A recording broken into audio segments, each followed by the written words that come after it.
오늘 우리가 함께 읽은 이 본문은 사실 우리에게는 굉장히 익숙한 그런 본문입니다. 나면서부터 한 번도 걷지 못하던 그런 사람이 베드로를 통해서 일어나 걷게 되는 그런 기적의 사건을 담고 있는 그런 본문이죠. 그간에도 이 본문을 많이 접했지만 오늘 특별히 이 본문을 묵상하는 가운데 제 안에는 그런 하나의 질문이 생겼습니다. 왜 우리는 이러한 기적의 이야기를 우리 삶 가운데 경험하지 못하는 삶을 살고 있는가?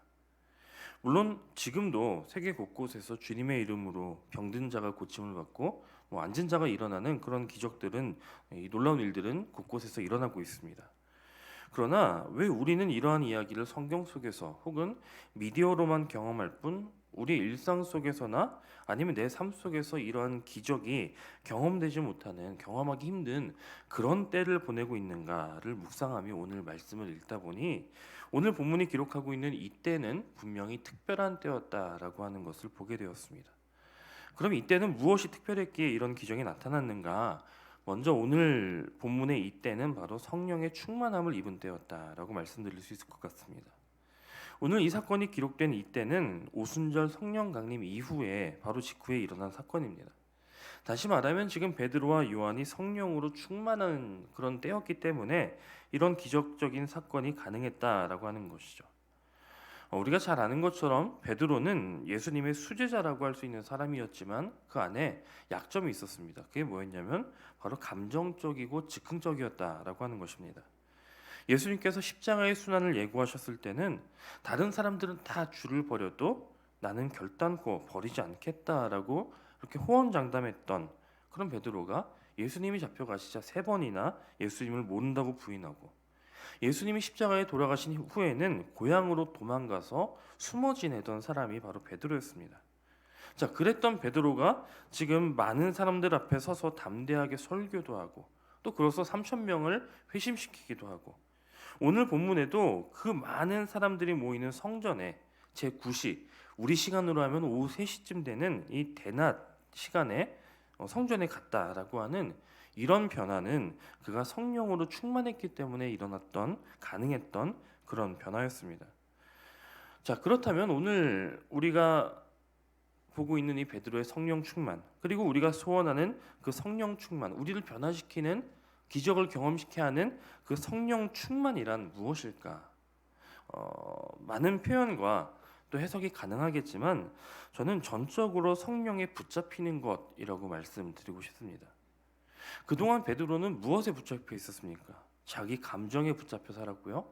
또 자기 생각에 붙잡혀 살았습니다.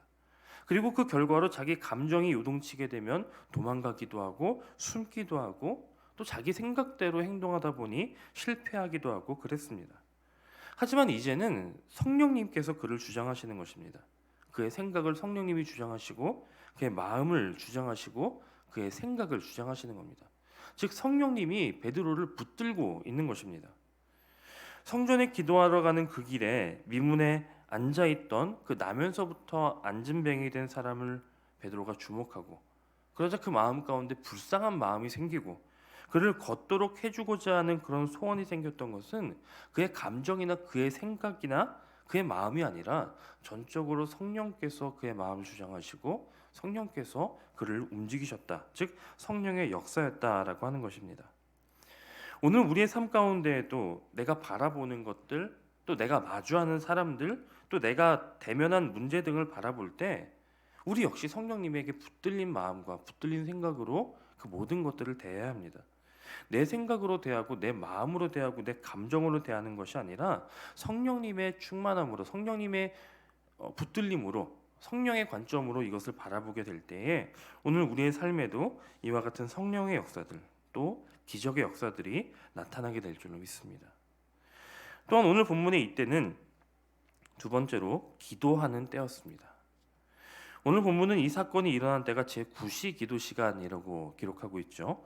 경건한 유대인들은 하루 3차례 성전에 올라가서 기도했는데 오전 9시, 낮 12시, 오후 3시 이렇게 3차례에 걸쳐서 성전에 올라가서 기도했습니다.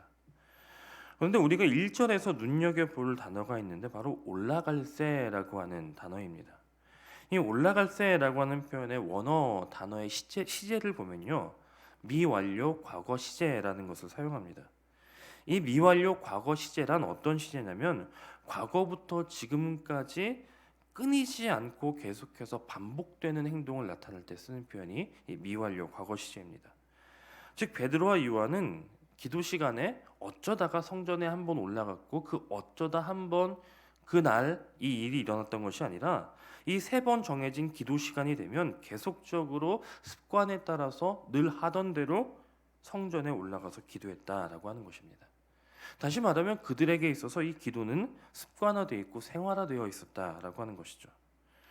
여러분 사실 이때 처한 베드로와 요한의 상황을 생각해 보십시오. 그들이 지금 하루 3번씩 정해서 기도하러 성전에 올라간다는 것은 사실 생각만큼 쉬운 일은 아닙니다. 지금 예루살렘에 교회가 새롭게 시작되었고요. 하루에 3,000명의 성도들이 생겼습니다. 물론 그전에도 예수님을 따르던 많은 제자들이 있었죠. 이때에 지금처럼 교회적인 어떤 체계가 있거나 아니면 이들을 도울 7명의 집사들이 새로 세워진 상황도 아닙니다.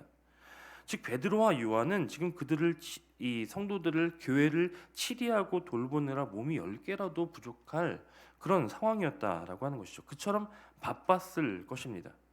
그럼에도 불구하고 그들은 정해진 기도 시간이면 성전에 올라갔다라고 하는 것입니다.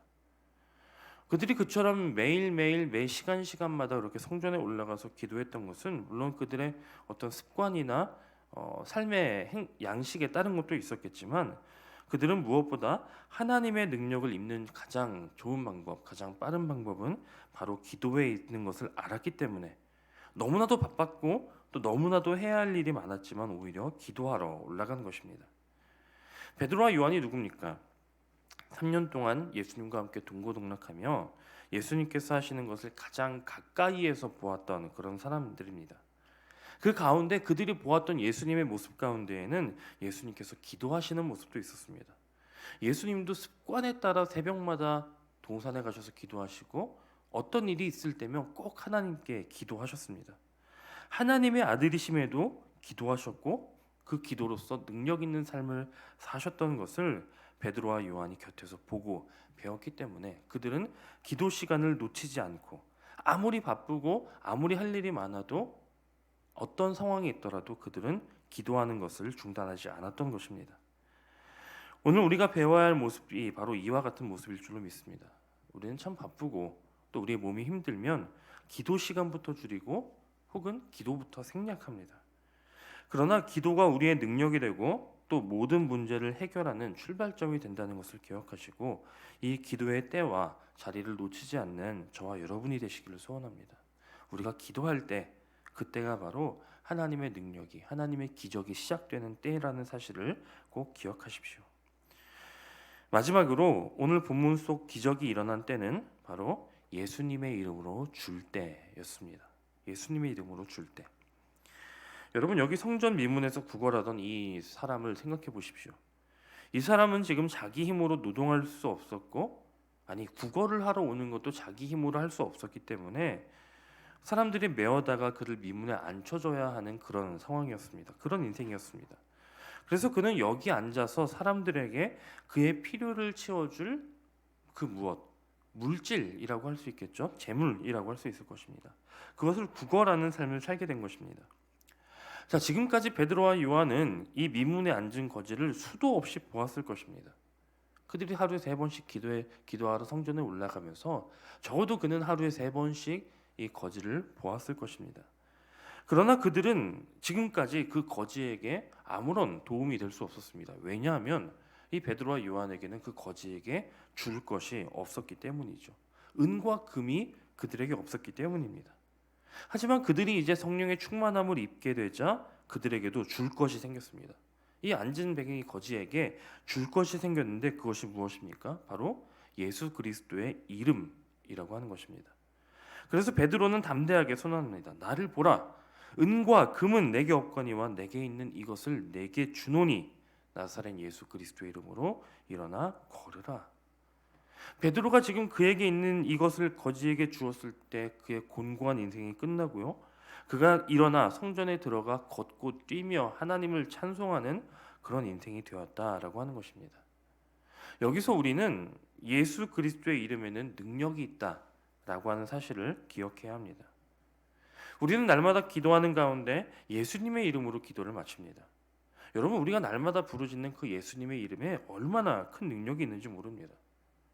또 우리는 우리가 기도할 때 하나님께 응답을 받을 것을 믿고 기도합니다. 우리의 기도는 하나님께서 모두 응답하십니다. 그렇다면 하나님은 왜 우리의 기도에 응답하십니까?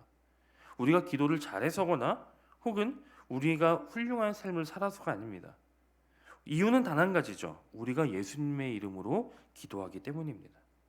이 말씀을 거꾸로 말하면요, 우리가 아무리 간절하게 기도하고 목이 터져라 부르짖고 몇 시간을 기도해도 우리가 예수님의 이름으로 구하지 않으면 그 기도는 소용없는 기도가 됩니다. 이처럼 예수님의 이름에는 하나님의 응답을 가져오게 되는 놀라운 능력이 있습니다. 그렇기 때문에 우리가 누군가에게 줄 수 있는 가장 좋은 것, 가장 효과적인 것, 그것은 바로 예수님의 이름입니다. 우리가 누군가에게 무엇을 나누어 줄 때, 우리가 누군가를 섬기고자 할 때 우리가 베풀 수 있는 가장 좋은 것, 그것이 바로 예수님의 이름이고, 우리는 무슨 일을 행하든 예수님의 이름으로 행하고 줄 수 있어야 한다는 것입니다. 왜냐하면 거기에 그 예수님의 이름에 가장 큰 능력이 있기 때문입니다. 그렇게 생각한다면요, 우리에게는 오늘 우리의 이웃들에게 줄 것이 많이 있습니다. 물론 우리 역시 은과 금은 없을지 모릅니다. 하지만 우리가 예수님의 이름으로 건네는 따뜻한 눈길, 예수님의 이름으로 건네는 사랑의 말 한마디, 예수님의 이름으로 하는 간절한 기도, 이런 것들 가운데 반드시 기적은 일어날 것입니다. 왜냐하면 예수님의 이름으로, 능력이 예수님의 이름으로 준 것이기 때문입니다. 오늘 우리가 예수님의 이름으로 내 삶을 살아가고 또 예수님의 이름으로 내 것을 나누어 줄 때 우리 안에도 이런 기적이 풍성히 경험되는 그런 삶을 살게 될 것입니다. 사랑하는 여러분, 성령에 사로잡혀서 또 성령의 인도하심을 따라 살며 하나님의 도우심을 구하며 기도하시기 바랍니다. 그리고 여러분이 기도하며 누린 그 예수님의 이름을 세상과 또 이웃과 여러분의 주변과 나누십시오. 그때 우리의 삶은 풍성한 하나님의 기적을 경험하는 삶이 될 것이고, 우리가 살아가는 이 때는 바로 기적의 때가 될 것입니다. 이와 같은 풍성한 하나님의 능력을 누리는 저와 여러분의 복된 하루가 되시기를 주님의 이름으로 간절히 축원합니다. 함께 기도하시겠습니다.